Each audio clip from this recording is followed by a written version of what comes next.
సుమన్ టీవీలో మీ personal and business promotions కోసం కింది నెంబర్కి కాంటాక్ట్ చేయండి.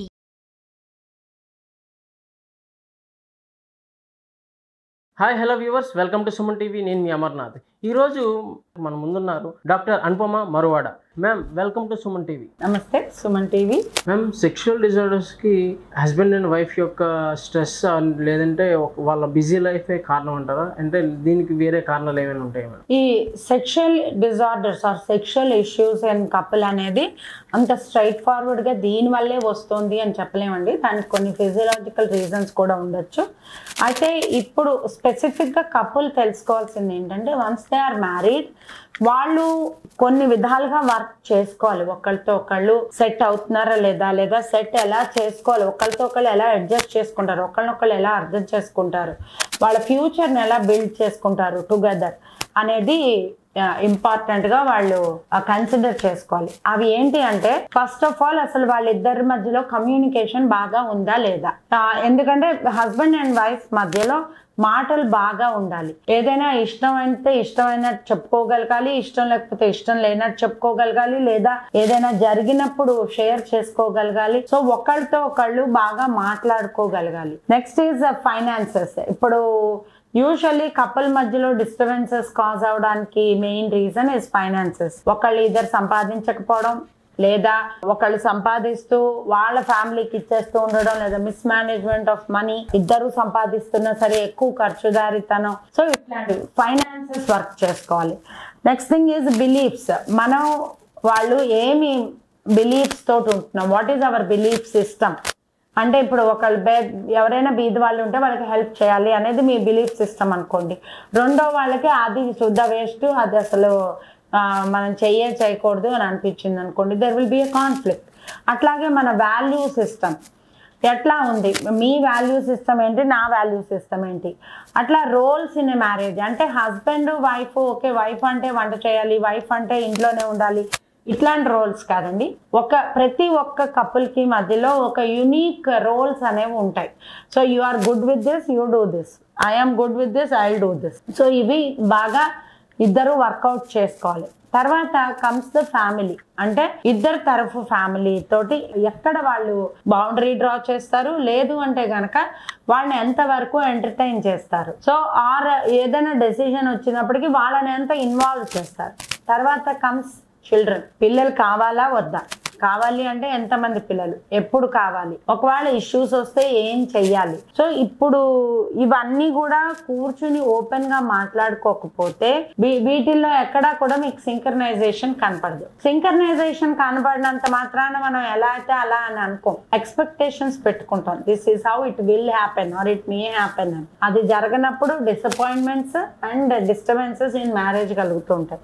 ఇట్లా మీరు ఇంకా కాన్ఫ్లిక్ట్ రెజల్యూషన్, ఒక కాన్ఫ్లిక్ట్ వస్తే how they are resolving it, decision making. So ఇవన్నీ కనుక కన్సిడర్ చేసుకుని ఒక husband and wife if they can work around this kind of plans, they will have lot of harmony in their relationship. దీనివల్ల intimacy పెరుగుతుంది. Intimacy అనేది only sexual intimacy కాదు, physical intimacy. అంటే just ఊరికే రావడం, హగ్ ఇవ్వడం, లేకపోతే పట్టుకోవడం, చేతులు పట్టుకొని వాకింగ్కి వెళ్ళడం, లేదా కిస్ చేయడం, ఇట్లాంటివి.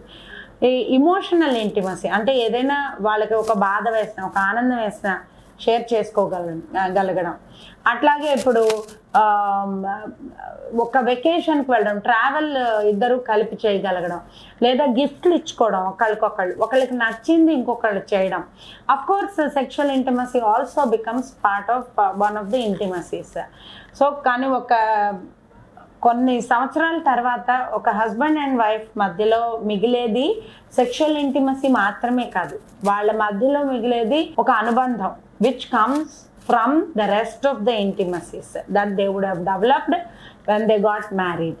ఈ హస్బెండ్ అండ్ వైఫ్ మధ్యలో రిలేషన్షిప్ ఇష్యూస్ రావడానికి another major concern is with the life style. Husband and wife ఇద్దరు కూడా స్ట్రెస్ఫుల్ లైఫ్ లీడ్ చేస్తున్నప్పుడు their interest in personal intimacy or maintaining a relationship with their spouse is becoming less day by day.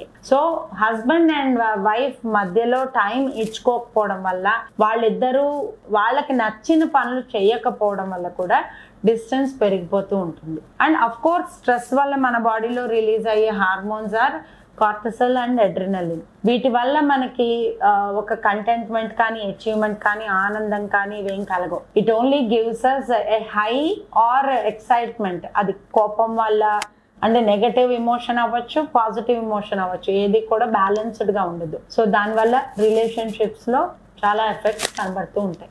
Ma'am, psychological disorder వచ్చిన ఒక వ్యక్తికి అది ఒక నిజంగా treatment అనేది డెఫినెట్లీ సక్సెస్ఫుల్ అవుతుందా? అంటే ఎగైన్ ఒక సైకలాజికల్ డిజార్డర్ ఉన్న వ్యక్తి ఎగైన్ కామన్గా మళ్ళీ ఆ ట్రీట్మెంట్ అయిపోయాక ఎగైన్ కామన్ లైఫ్ ఏదైతే ఉందో తను లీడ్ చేయగలరా? Is there any successful stories ma'am?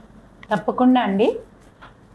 ఈ సైకలాజికల్ డిజార్డర్స్ వచ్చినప్పుడు the earlier the better for treatment. అట్లా కనుక ట్రీట్ చేయగలిగినప్పుడు వాళ్ళలో చాలా మార్పులు వస్తాయి.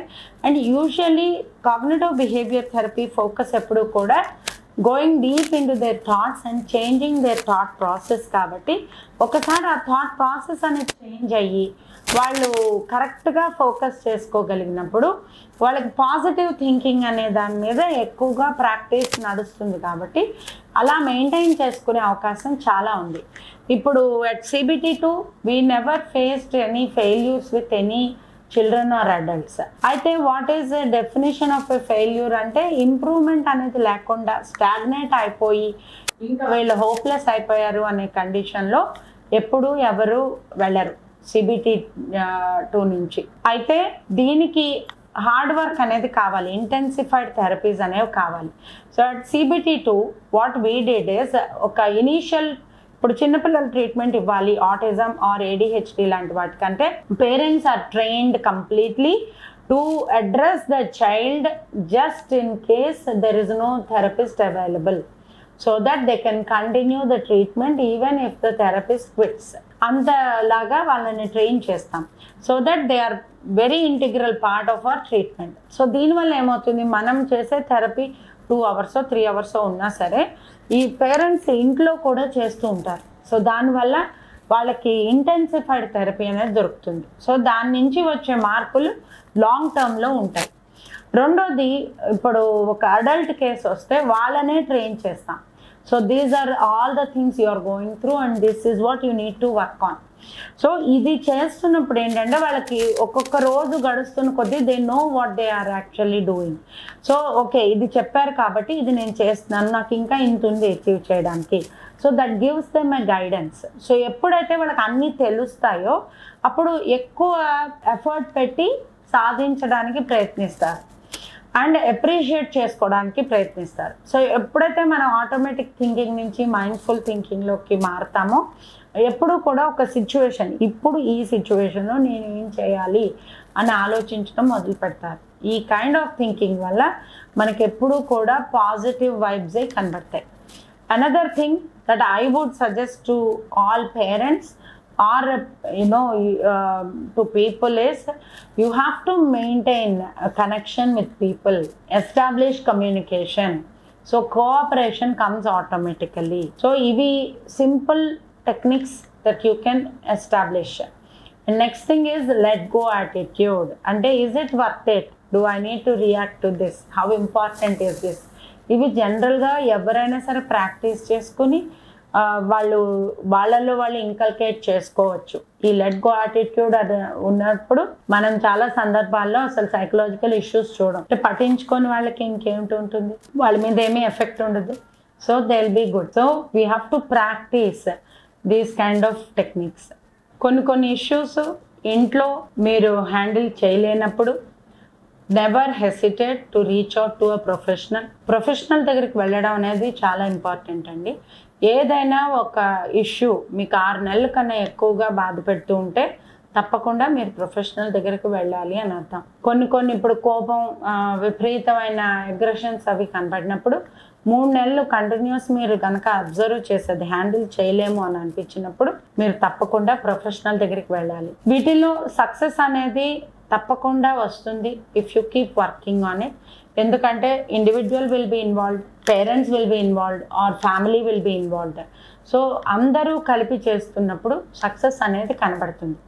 కానీ ఇక్కడ ఒక్క విషయం అందరూ గుర్తుపెట్టుకోవాల్సింది ఏంటంటే కొన్నిసార్లు థెరపీ అనే పేరుతోటి ఒక బేబీ సిట్టింగ్ సెంటర్ లాగా వాళ్ళకి అక్కడ ఎంగేజ్ చేయడం అనేది జరుగుతుంది. అవి మటుకు పేరెంట్స్ కానీ ఇండివిజువల్స్ కానీ అబ్జర్వ్ చేసుకుని కరెక్ట్గా ఒక ప్రొఫెషనల్ దగ్గరికి వెళ్ళి ట్రీట్మెంట్ తీసుకోవడం అనేది advisable. Thank you so much.